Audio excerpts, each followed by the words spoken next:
Tonight, when the lights go out, you might feel a small flicker of unease, a creak in the hallway, a shadow that looks slightly wrong.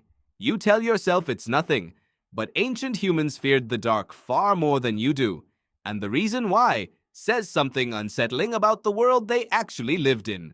Your fear of the dark is not irrational. It is inherited. For millions of years, darkness was not an inconvenience. It was one of the deadliest conditions a human being could experience. Why would evolution build such a specific universal fear into your brain? The answer starts with predators you were never built to fight. For most of human history, your ancestors were not the most dangerous animal in their environment. Not even close. Big cats, hyenas, and other predators regularly hunted early humans and their close relatives. Paleoanthropologist Donna Hart, who studies predation on early hominins, has argued that fear of predators shaped nearly every aspect of ancient human behavior, from where groups slept to how they moved in numbers. Here is the key detail. Most of these predators were nocturnal. Lions hunt primarily at night. So do leopards. So do many of the ancient predators that once shared the landscape with early humans.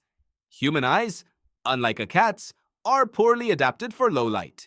You have limited night vision compared to almost every predator that once hunted your ancestors. Darkness did not just hide danger. It placed you at a profound biological disadvantage exactly when danger was most active. Does that explain why a dark room still feels different from a bright one, even in your own home, with no predator for thousands of miles? Partially, but there is a psychological layer here too.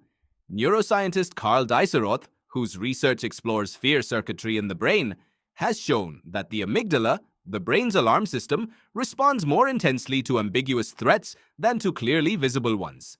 Darkness is the ultimate ambiguous threat.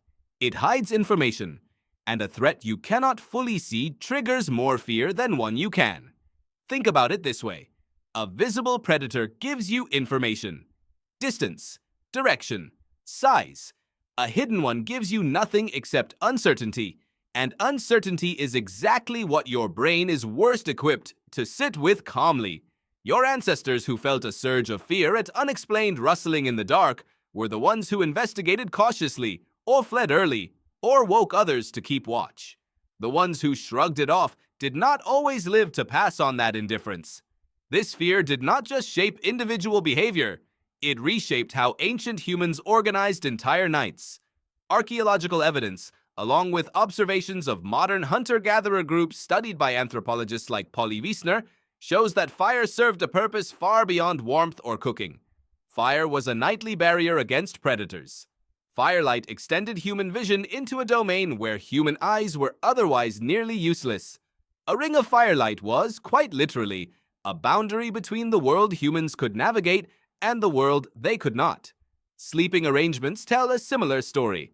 In many traditional hunter-gatherer societies, sleep was rarely a solitary act. Groups slept close together, often with someone awake or lightly alert on rotation through the night. This was not a cultural preference. It was a defense system. A sleeping human alone in the dark was, and still would be, extraordinarily vulnerable. A group, clustered together with at least partial awareness maintained across the night, was significantly safer. Here is where your modern behavior starts to look strange in a very familiar way. Have you ever noticed how a quiet house at night feels louder in your imagination than it actually is? How a closed closet door or an unfamiliar shadow briefly registers as something worth worrying about, even though you know, rationally, that nothing is there? That reaction is not weakness or overactive imagination. It is a survival circuit tuned across millions of years, still running exactly as designed, in a world that no longer requires it nearly as often. Children's fear of the dark follows this same pattern almost perfectly. Developmental psychologists have long observed that fear of darkness peaks in early childhood, precisely the period when a young human would have been most vulnerable if separated from the group at night. A toddler who feared the dark and stayed close to a caregiver was a toddler more likely to survive to adulthood. That fear was not a flaw to be corrected. It was protection, built directly into development. Modern life has largely removed the predators, yet the architecture of fear remains fully intact. Streetlights, locked doors, and electric lighting have not erased millions of years of neural wiring. They have simply changed the context in which that wiring activates. This is why horror films can trigger real physiological fear responses even though